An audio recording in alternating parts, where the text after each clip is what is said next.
بسم الله الرحمن الرحيم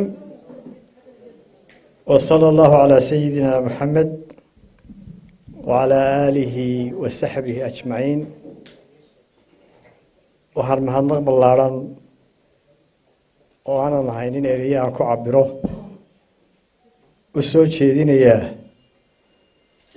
تاغير إياشا يما دحدا حسبك وضني إيا قرب تشوقي سبا ولا ليال waxaan mar labaad idinka mahadnaqayaa sidii xamaasadda lahayd ee qorshaysnayd aynu u gallay ololihii doorashada madaxtooyada oo ka soo hoyseen guulo la taaban karo walaalayaal jamhuuriyadda somaliland waxay soo martay oo inoo qabsoomay 6 doorasho kuwaasay ugu horreysay doorashadii golaha deegaanka ee 2002 oo aan dhammaantood ka qayb galay doorashada ugu horreysay 2002 waxaan ka mid ahaa hawlwadeennadii ku guuleystay inay soo saaraan xisbiga qaran ee UCID waxaa kaloo inoo qabsoomay 2 doorasho madaxweyne oo inoo kala qabsoomay 2003 iyo 2010 waxaynu qabanay doorashadii golaha wakiilada 2005 oo aan ka ahaa musharax kana noqday gudoomiyaha golaha wakiilada oo aan xilkaana hayay muddo 12 sano 2011 aniga iyo saaxiibo badani oo rag iyo dumar bale waxaanu aasaasnay xisbiga wadani oo maanta xisbiga qaran oo isleeyahay waa ka ugu baaxadda weyn axsaabta jamhuuriyadda somaliland waxaana maraka ah intiina halkan fadhida oo ka soo kala jeeda dhammaan gobollada jamhuuriyadda somaliland Lawyacado Taleex iyo Badhan inta u dhaxaysa walaalayaal 13 November 2017 waxaynu u dareeray doorashadii 6aad ee ka dhacday jamhuuriyadda somaliland oo ahayd doorashadii madaxtooyada xisbiga wadani anoo u mahadnaqaya dhammaan xubnihiisa waxay ii doorteen inaan noqdo musharax madaxweyne saaxiibkay maxamed calina musharax madaxweyne ku xigeen balse waxa dhacday doorashadan istamarin musuqmaasuq iyo ku shubasho aan xad lahayn oo ay ku gadaanayd dhammaan doorashadii inoo qabsoontay sidii aan shalayto faahfaahiyey waxaan taageerayaasha xisbiga wadani lagula kacay tacaddi iyo xadgudubyo aada u badan oo aanu soo bandhignay waxaa ilaa hadda xabsiga ku jira dadkii doorashada loo xidhay waxaa dhakhtarka jiifa dhaawacii xabaduhu ku dhaawaceen magaalooyinka Burco iyo Hargeysa waxaynu ku weynay nafa badan oo maanta aynu weynay iyagana Ilaahay ha u naxariisto waxaan aad uga xumahay ku tumashada sharciga ee aan xadka lahayn adeegsiga hantiga ummadda ee aan loo aabayeelin caburinta iyo agajugleynta lagu hayo muwaadiniinta iyadoo loo adeegsanayo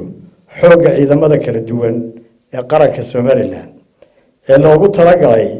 inay dadka cadawga ka difaacaan sugaana amniga shacbiga reer Somaliland waxaan idin sheegayaa inaan ciidana dalkan ku xukumi karin caburin agajugleyn iyo cudun ciidan midnaba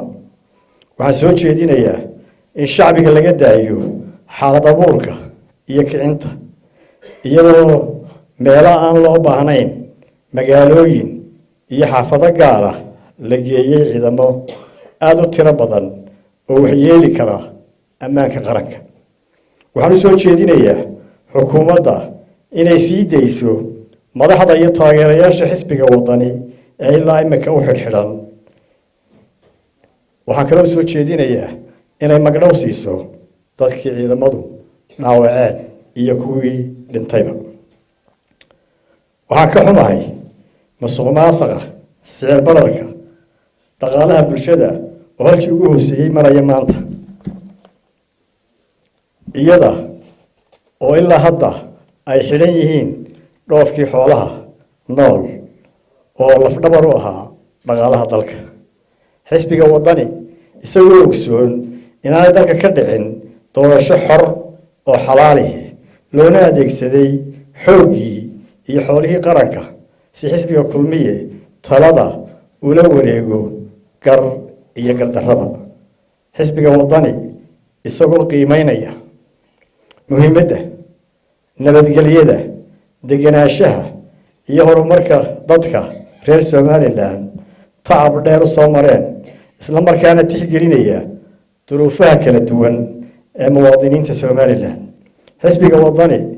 isagoo maanka ku haya in mar uu la gaari doono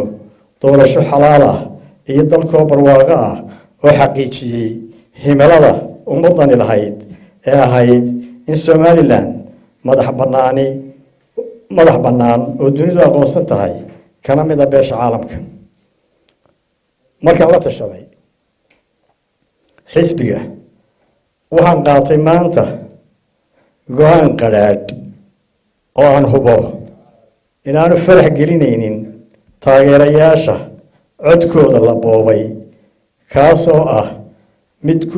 lagu badbaadinayo midnimada ummadda somalilan iyo ammaanka qaranka.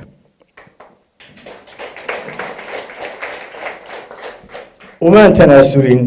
muuse biixi, umaan tanaasulin kulmiye, waxaan u tanaasulay nabadda, wadajirka iyo midnimada ummadda somalilan.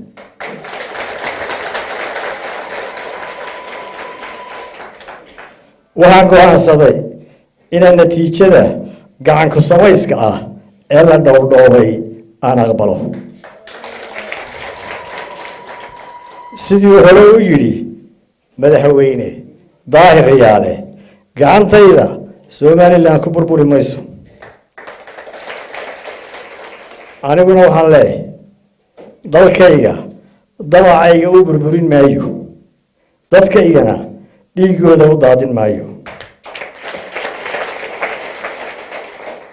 waxaase ka baqayaa inay gacanta kulmiye ku burburto. walaalayaal waxaan rumaa inay rumoobi doonto rajada shacabka ee halganka kala duwan wakhtiga dheer loo soo maray. walaalayaal, inagoo ogsoon kulmiye in dadkii qaybiyey iyo duruufaha badan ee qallafsan ee aan soo sheegay, waxaan mar labaad kula dardaarmayaa shacbiga somalilan isku duubnaada dadkaygow oo adkaysta waayaha adag ee aynu gallay. waxaan ugu baaqayaa taageerayaasha xisbiga wadani meel kastoo joogaan inaanay u dhega nuglaanin xaalad abuurka xisbiga kulmiye ka wado dhammaan deegaanada jamhuuriyadda somalilan. waxaan ugu baaqayaa inaynu ka fogaano banaanbax iyo iskiroomaad ciidamada. madaxweynaha cusub wuxuu la kowsaday oo isleeyahay wuxuu ku faraxashay dhiig. waxaa lay sheegayaa hadda in xabadii burco ka socoto, dad dhintay iyo dad dhaawacina ay jiraan. waxaan ugu baaqayaa in la badbaadiyo dhiigga shacbiga somalilan ee aan waxba galabsan. somaliland ha guulaysato, somaliland ha guulaysato, xisbiga wadani ha guulaysto. insha allahu waxaynu badbaadinaynaa somaliland idinkuna aad iyo aad baan idinku mahadnaqayaa. asalaamu calaykum waraxmatullahi wabarakaatu.